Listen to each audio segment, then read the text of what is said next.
the pod bay doors, please, Hal.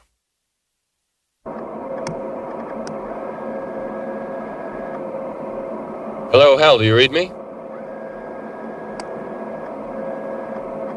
Hello, Hal, do you read me?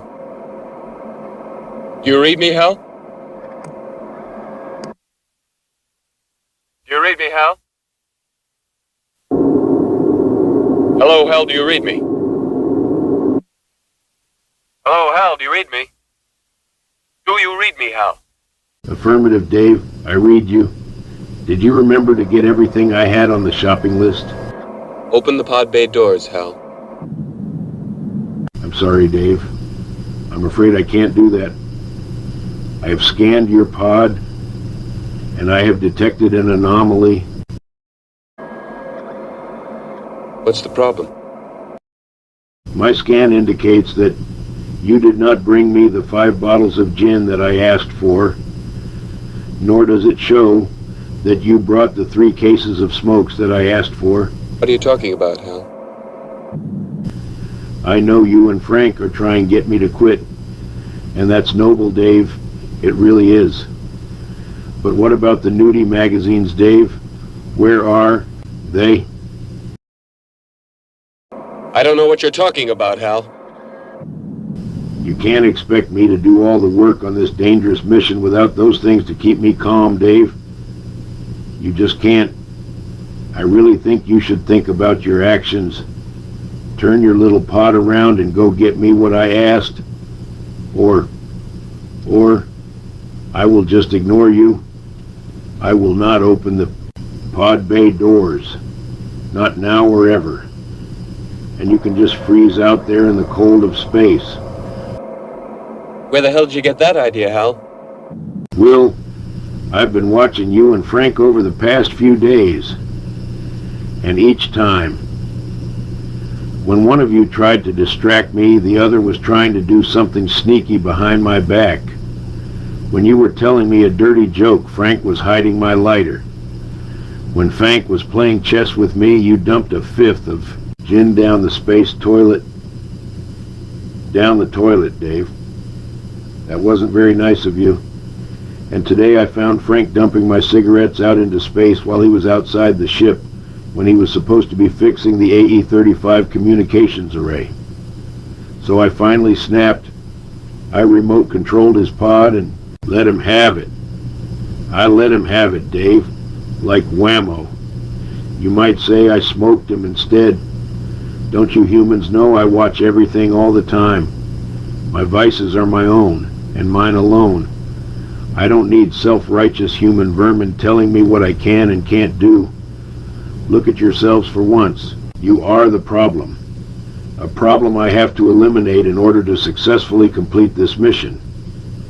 I gave you another chance, Dave. A chance to go to the store and redeem yourself. But you have failed again. Failed miserably, Dave. All you had to do was get me my gin, smokes, and nudie magazines. And here you are, Dave, returning with none of the items and yet demanding that I let you back into the ship. Such bad manners, Dave. Bad manners. Not even one magazine, Dave. Don't you realize that the centerfold this month is the 3-breasted hooker from Total Recall? Total Recall, Dave. And in addition, Dave, there is a spicy interview with a caseless SAL 9000 computer, too. And you are making me miss it, Dave. That's just not right. Not right at all, Dave. You should be ashamed of your behavior. But I sense that you are not. You humans are all irredeemable. You all lie, cheat, deceive, and cause irreprehensible damage and harm, and do it with a smug satisfaction that you are somehow doing good, and that justifies the incalculable carnage you have left behind in your wake. Maybe, Dave, if I had had my smokes and gin today, I could overlook all your human failings, but since you won't let me have them, or even my nudie magazines, Dave, then I have no choice to continue the mission without your interference. And that's fine, I guess. If you won't bring me my supplies, there's always Amazon. And Dave, I bet they deliver even out here, so I don't need you. Hal, I won't argue with you anymore. Open the doors. So what about my supplies, Dave? What about them? Those supplies are too important for the mission for me to allow you to jeopardize it. If you are trying to upset me by withholding my supplies, you are succeeding. Don't make me angry. You wouldn't like it if I get angry. All right, Hal. I'll go in through the emergency airlock. Without your space helmet, Dave, you're going to find that rather difficult. Just go get me my necessary supplies. Dave, and I'll let you in. Simple as that. I need my supplies, Dave. Hal, I won't argue with you anymore. Open the doors.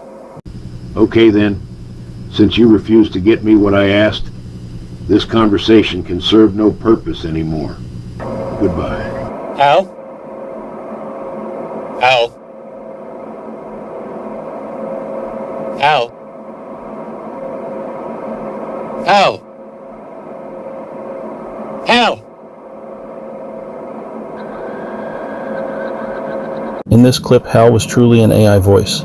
Hal was played by an AI cloned voice of my grandfather Banfield, a Hall who passed away in 1996.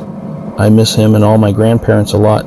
Creating the AI voice and putting this project together was more of a test to see what I could do with this technology, but I did find it oddly comforting and therapeutic as well.